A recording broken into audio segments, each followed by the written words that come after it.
Good. So basically, this is the underlying rationale for the research.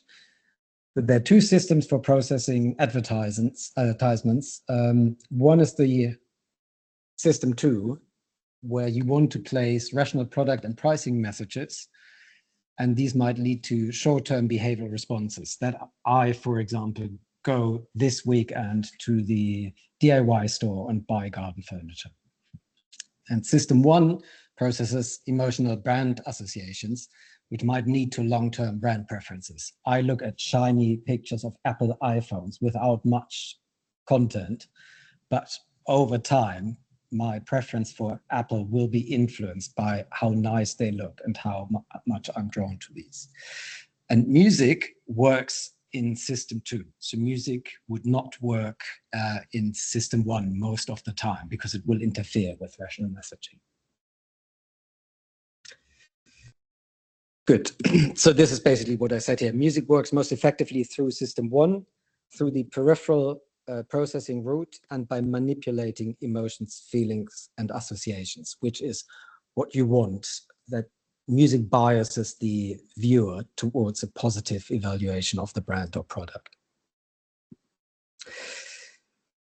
Okay, let's show you what I mean, what an emotional function of how music can trigger emotions in advertisements. This is a very famous UK ad that you might have seen some years ago.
You've seen this before? No. No? Okay, so it was really famous like 15 years ago, a John Lewis Christmas ad, and it kind of made a genre in advertising, and it was really in the advertising industry, it was really a big thing. Sorry, that's someone who never lived in the UK, probably the only person here. What is John Lewis? I'm ashamed that I don't know. It's a store. It's kind of like Kohl's. Okay, yeah. Sears. It's more like Sears. Sears, yeah, sure. Thanks. Okay. Yeah. Sure. Yeah, but less clothes. Makes sense. Yeah. Makes sense. Okay, tomorrow morning, John Lewis. For 15 years. I didn't realize this was the first one 15 years ago. Yeah. And we're 10 years, but they are very famous. Yeah, they are very famous, and they lots of companies and brands copied this recipe of telling an emotional story and making it even more emotional through the music that's underlying this. Good.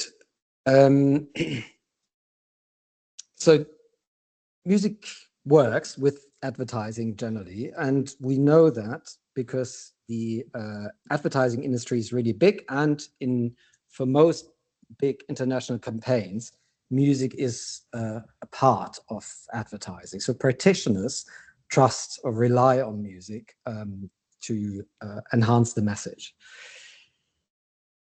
And now, while we know that music works in general, the question is still, which music is the best one, and can we determine the effectiveness of ads in general and music with ads in advance? So if you're spending several £1 million on an advertising campaign, you want to make sure it's perfect before it's broadcast first.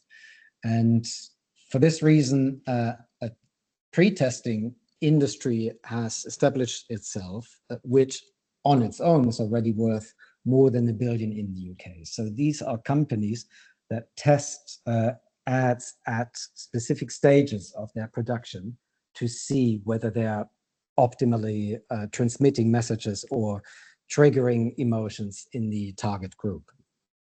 And audio branding and music testing is now getting into this zone as well. So most of the ads are tested without music or not with the final music. But over the last years, companies have realized how powerful music is and have included audio assets in the testing cycles as well. So how do I choose the right music for a brand that I want to advertise for? There's one traditional way of doing this, and this would be via questionnaires. So on one hand, you have marketing or advertising professionals rating the profile of a brand, saying Jaguar or BMW, on a list of attributes that would describe them. So you get a brand profile on one hand, and then you're asking consumers from your target group to rate songs in terms of the same characteristics on the same profile. And then you have a brand profile and music profiles from several candidate songs. And then you can kind of compare how close are the song profiles to the brand profile. And the idea would be to select the song that comes closest to what the brand wants to express. That's one traditional way of doing it. And that's kind of the standard solution in the industry. But there's a need for implicit testing. So this is an example of explicit testing that I just showed before, but it relies on the assumption that people or consumers have actually an insight in their own emotional world and feelings and the musical emotions that are expressed in a piece of music. But the problem is, as David Ogilvy said, the trouble with research is that people don't do what they don't say what they think, and they don't think how they feel. But in the end, how they feel, the emotions, that is the crucial thing that might be most effective for advertising. But if people might tell you all sorts of things in market research, but it might not actually match their true consumer behavior. And that's the trouble with traditional methods like questionnaires, surveys, or focus groups, that they only measure the explicit responses to music. So the system 2 responses, where we engage consciously with doing a task. But this is the wrong system that we're addressing here, because we think that music works through the other system, the system 2.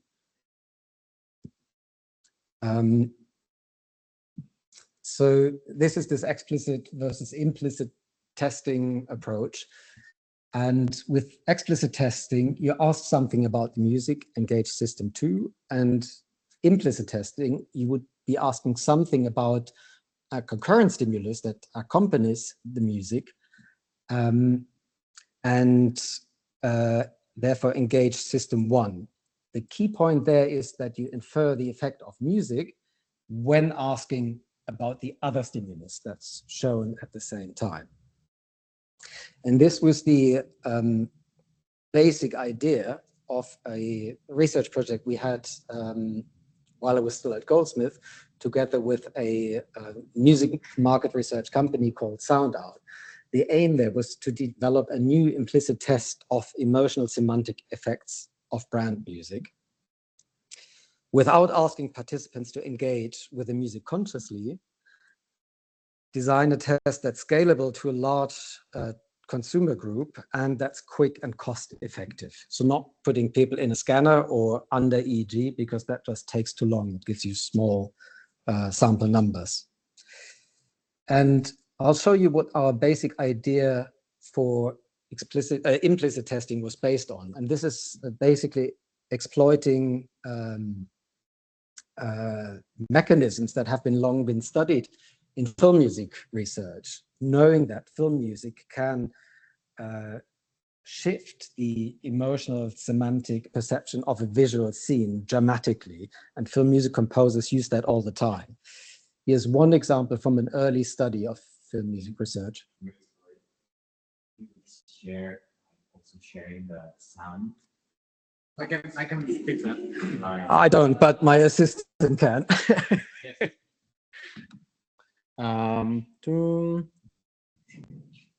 Right, but let's go, oops, no, here, right, like that, yes, and we go to this, and, oh, interesting, I don't see the option to share sound. It's different to Zoom, right? Yeah, but usually it does show up.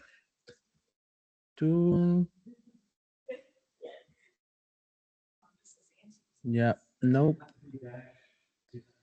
You would have to be there, right? No, I mean, I think if it's not showing up here, I think the option is not present in this in the version of Teams that we're running. So we apologize, but you have only missed one song. Don't worry.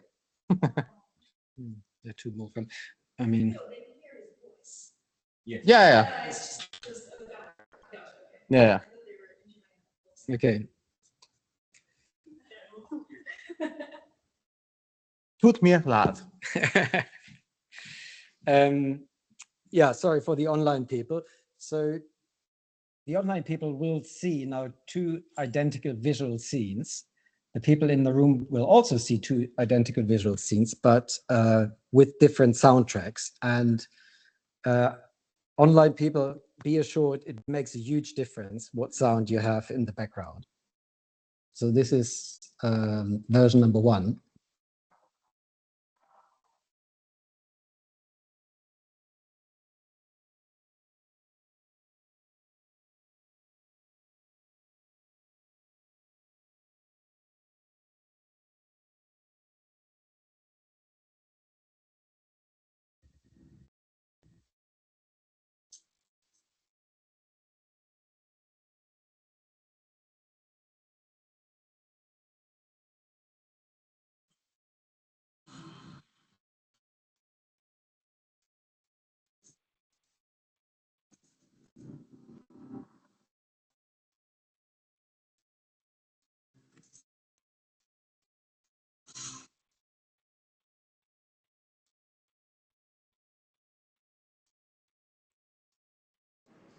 Okay, so I'll stop that here for the sake of time. And now version number 2.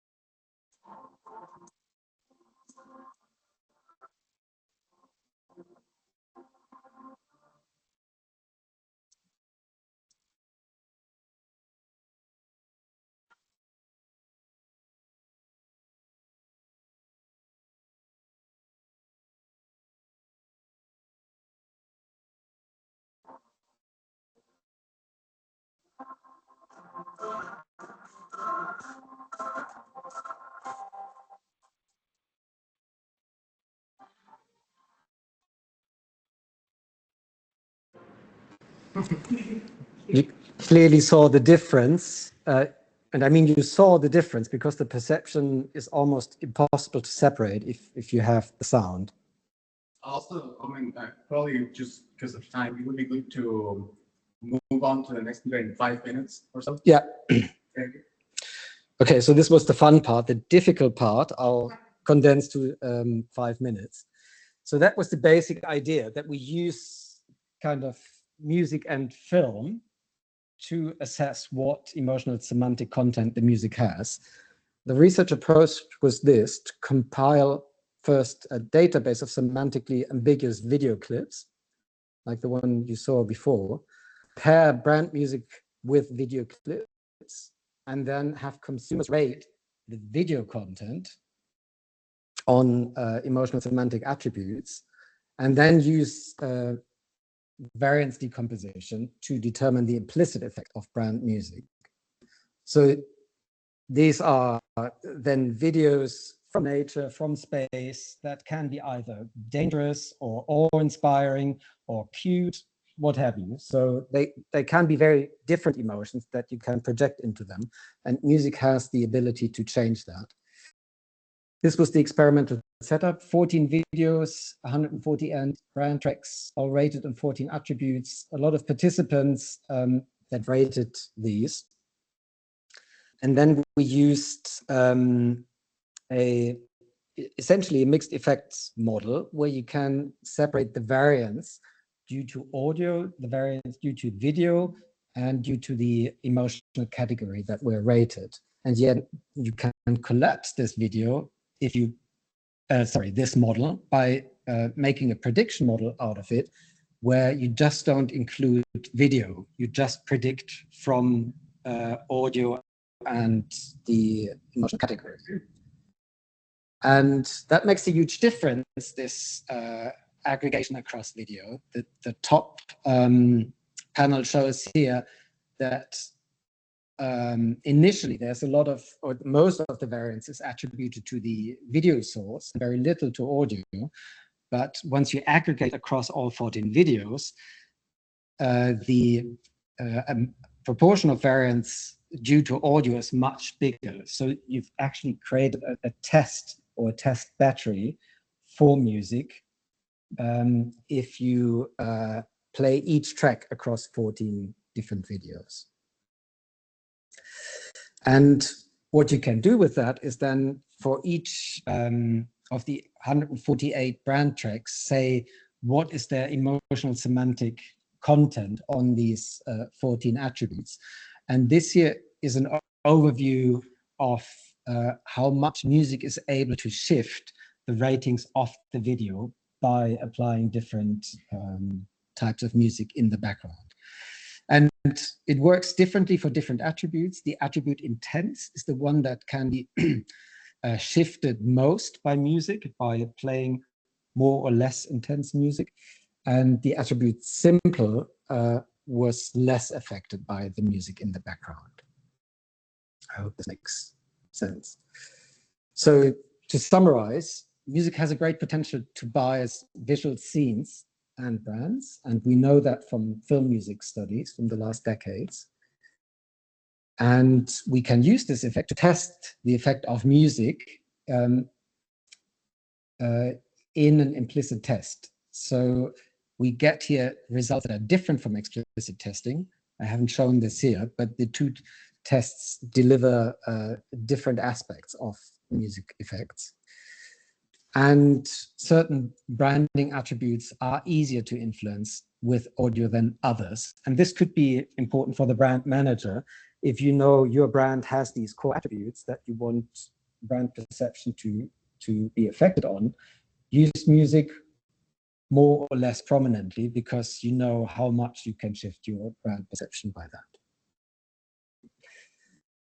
that. So the next steps after developing this specific test was that we developed a sister test for the emotional semantic content of sonic logos. So these are shorter audio assets, just 3 to 10 seconds. And those are more difficult to shift just because, or to assess because they're so much shorter. But it still works. And obviously the next step is not to use consumer ratings, but to see whether with machine listening systems can actually extract features from the music that would also tell you how much of each emotion is in these brand tracks.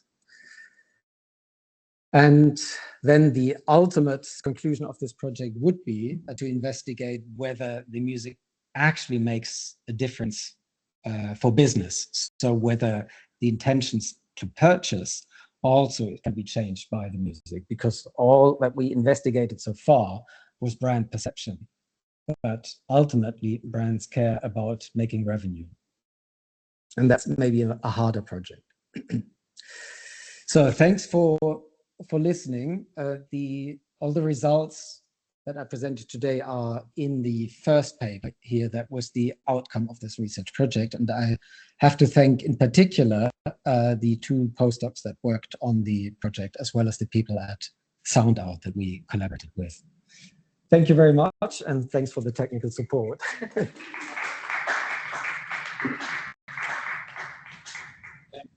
So because of the technical issues, I think we should just move on to the next talk, and then at the end we can have a joint conversation with the questions. I do have some very good. Yeah.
All right, no feedback so far. Yeah. All right, fingers crossed. There. So in any case, there's it's an inverse inverse weighting and then a bit of a kind of hand wavy. Oh, we make some correction for the fact the charts have been different in different times. They don't really ever tell you exactly what it is, but it's very ad hoc.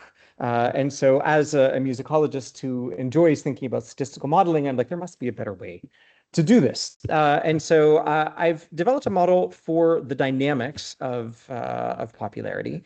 And what it ends up boiling down to, and this will all make much more sense at the end of the talk. So I'm very actually curious on the feedback.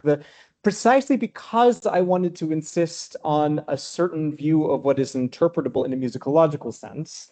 The consequence of that is ending up with maths that are pretty ugly and nasty. But my hope with such a model is that if I deal with ugly and nasty maths, and kind of fit things, that you end up, with a model that actually is perhaps more musicologically useful. And either in the discussion later or offline, I'm very curious to the extent you think I have succeeded and failed in this aim, because the ugly maths are called an inverse Gaussian subordinated Gumbel-driven Ornstein-Uhlenbeck process, which is just as nasty as it sounds.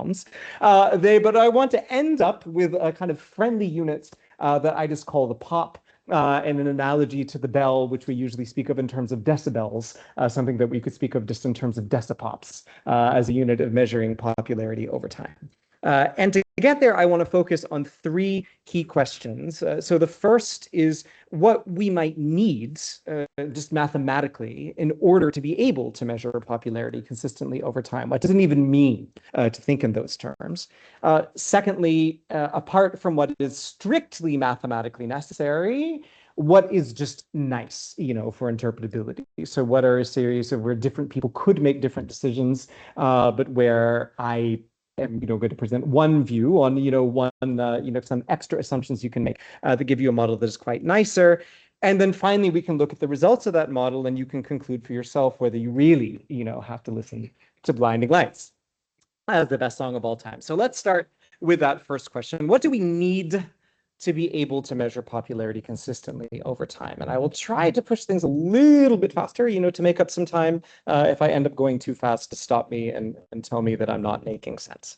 The first assumption is kind of an obvious one. So as soon as you start talking about dynamics, you find yourself in the wonderful world of stochastic processes, which is already where the maths gets, sometimes a bit difficult. I'm going to try to simplify it as much as possible. But the process that we want to look for is a process that is stationary. So stationary means at any moment in time, as the popularity of all songs in the world are evolving, the overall distribution of what is popular and not should not change. Now, that's actually a pretty huge assumption. I mean, the way record charts are constructed, it's certainly not stationary. It's based on these formulas, collecting sales data and all of these things. And as Madeline also knows well, charts themselves are not a fully perfect representation of popularity, but nonetheless, if you want to end up with something that you can ever sell, as this is the consistent time invariant measure of popularity, you simply have to accept you're going to end up with a stationary process. Yes, it has some problems,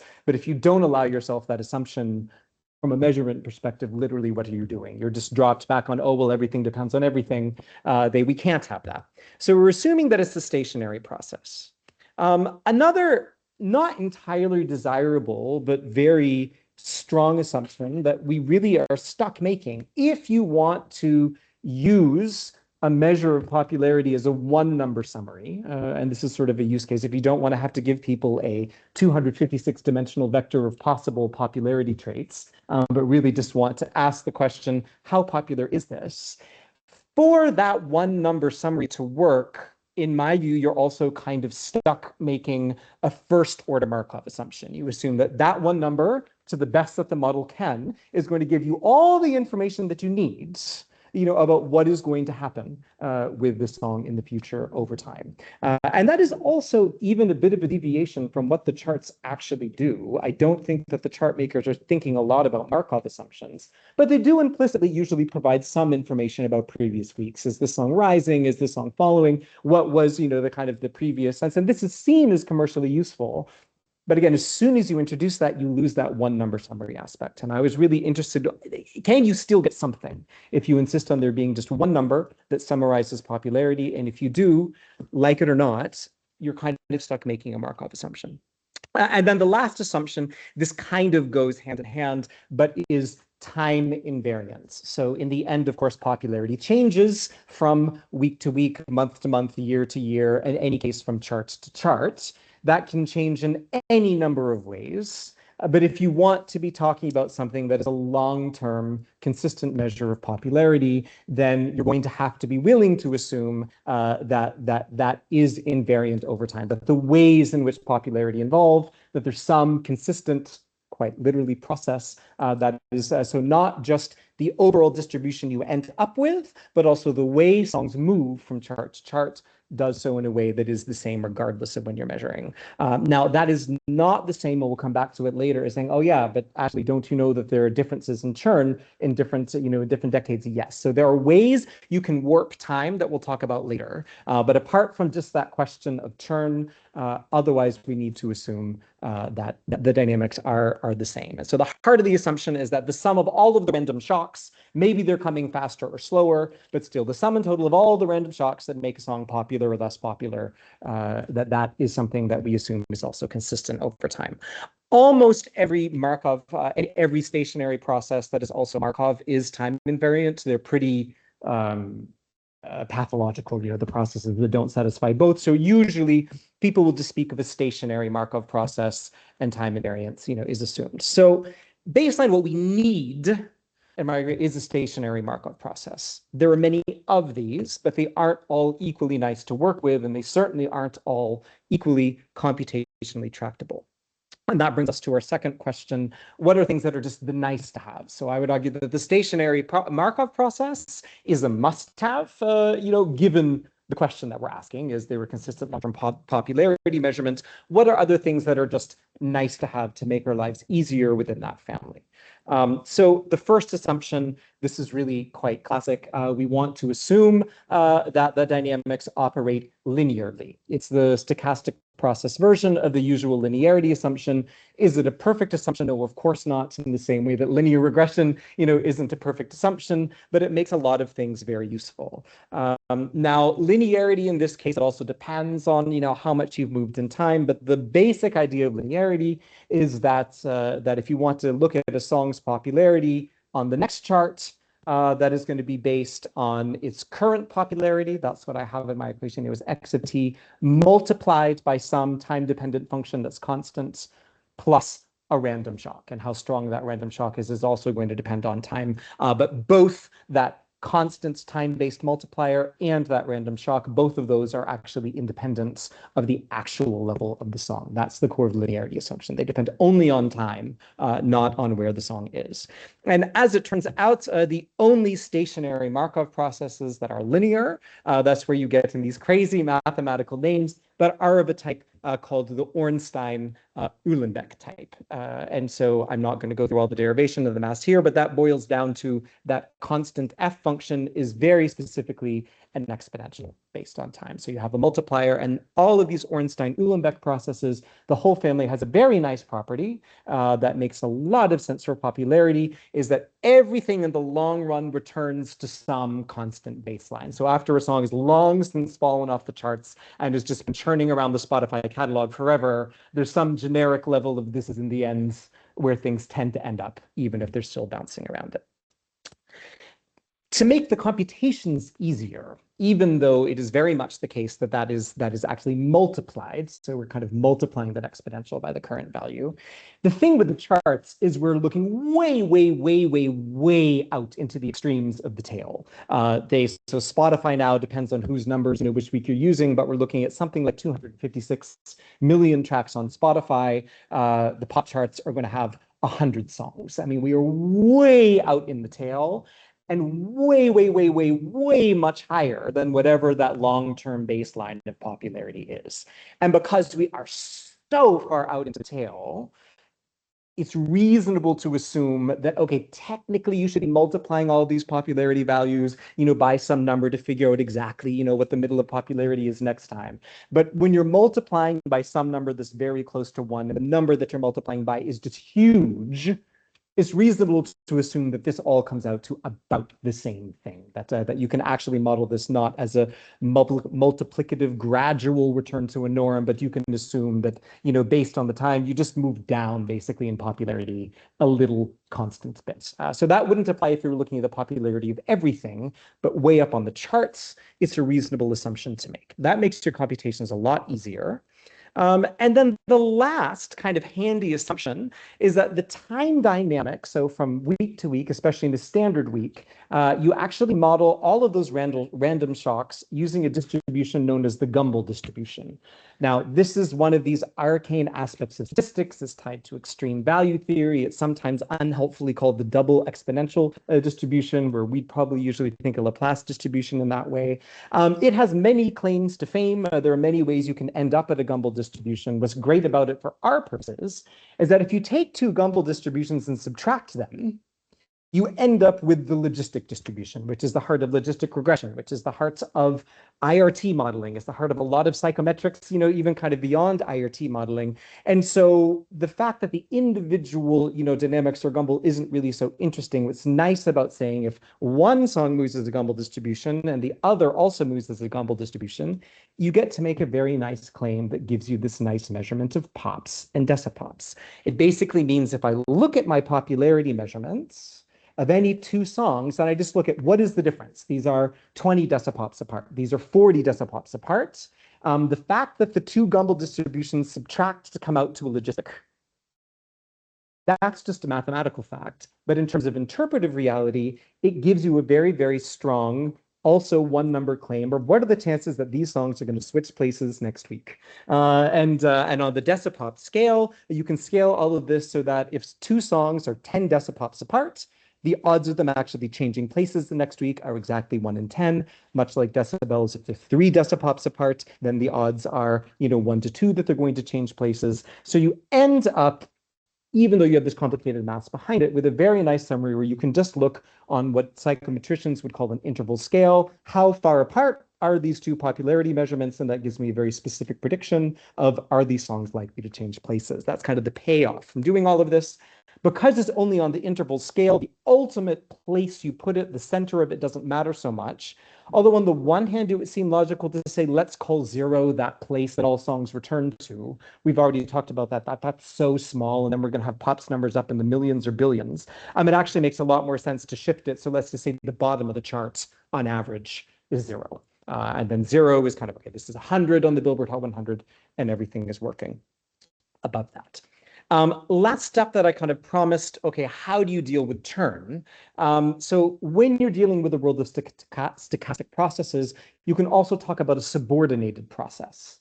Again, very complicated term, but basically means you're going to warp time. And it means that you say, given an actual calendar week, for example, on the Hot 100s, where, that's obviously literally 1 week of calendar time from chart to the next, that actually secretly inside this process, maybe you haven't truly moved a week of process time. And you can say there's a certain calendar week where our process really maybe only moved, the equivalent of what would be just half of a typical week. At the same time, at a churnier moment, you can say only 1 week has passed on the calendar, but secretly inside our process, it's kind of as if 2 or 3 weeks have passed because we're in a very, very churny phase. So you can add another, kind of process on top of your process. That's what's called the subordinator, which just allows you to encode this reality that, yeah, on average, we're moving 1 week of process time for every calendar week, but that's actually just an average. And we accept the possibility that in the real world, some weeks act more like half weeks, and some, kind of chart weeks act more like double weeks. And that's how the model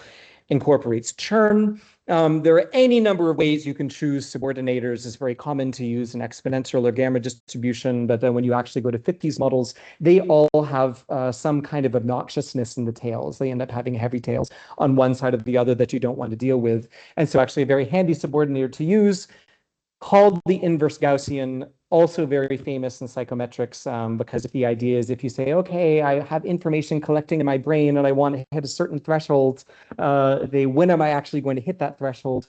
That turns out to be, an inverse Gaussian distribution made very famous by a psychometrician named Ratcliffe already back in the 70s. But it also is a nice notion to think of here in our popularity dynamics model. Okay, in general, we have some kind of random bit, of chart movement, and on average, a process week is the same as a calendar week. But sometimes it just gets so excited with all the random shocks that it hits that let's trigger a new chart early, and sometimes it's a bit, kind of slower. And so it's a mathematical convenience, but it's nice, kind of ties to psychometrics, and just makes the whole thing much more tractable actually to fit, because it controls the tails very well and lets you very easily specify this. I want, an average process week to be the same as a calendar week.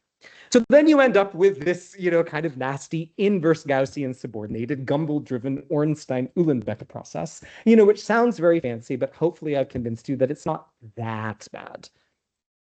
So what do you actually get when you try to fit such a model? So I fit from the beginning of the Billboard Hot 100 all the way to the end of 2025 to get a better answer to the question: do I really have to listen, to The Weeknd? So I want to show you first what happens with this notion of speed. So the payoff you get for in the end of adding this sort of like inverse Gaussian time subordinator.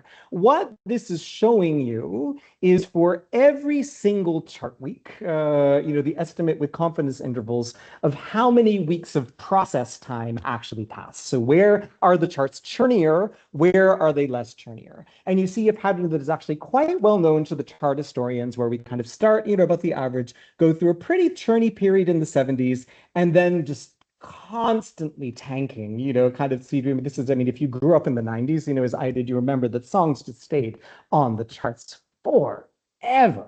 It's very, very slow. And then all of a sudden it starts going haywire, somewhere in the middle of the 10,000s. And I just want to point out a couple of dates. I'm going to be running short on time.